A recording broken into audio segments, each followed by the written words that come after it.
Hello friends, welcome to today's daily devotion. I'm Kerry Wood of the Goldston Methodist Church in Goldston, North Carolina. And today we are looking at Romans chapter 10, picking up in verse 10 and reading through verse 13. Hear now these three verses. For with their hearts people believe and so attain to righteousness, while with their lips they make their profession of faith and so find salvation. As the passage of Scripture says, no one who believes in him will have any cause for shame.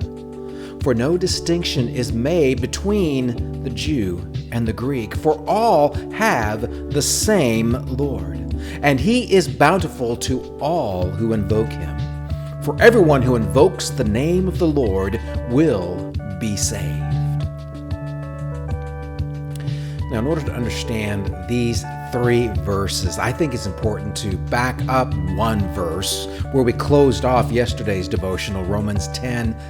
Do you remember what that had to say to us? It said, for if we profess with our mouths that Jesus is Lord and believe in our heart that God raised him from the dead, we will be saved. And so now Paul is explaining how that has to be.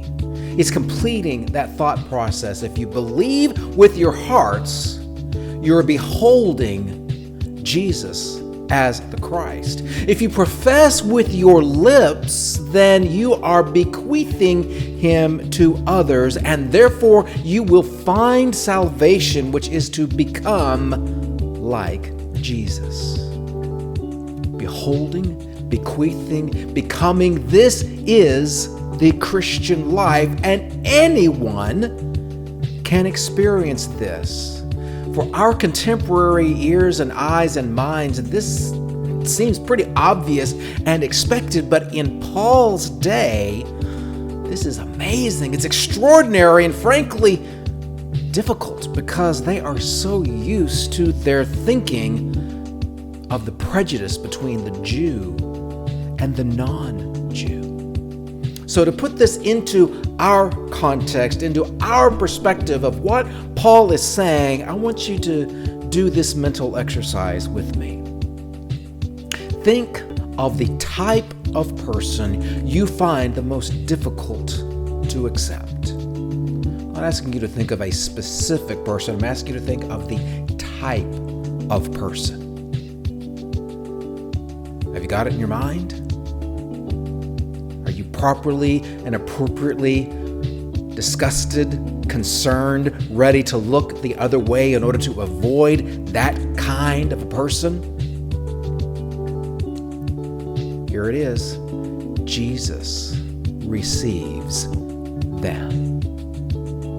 Even the most disgusting, inappropriate person that you can think of, Jesus receives them.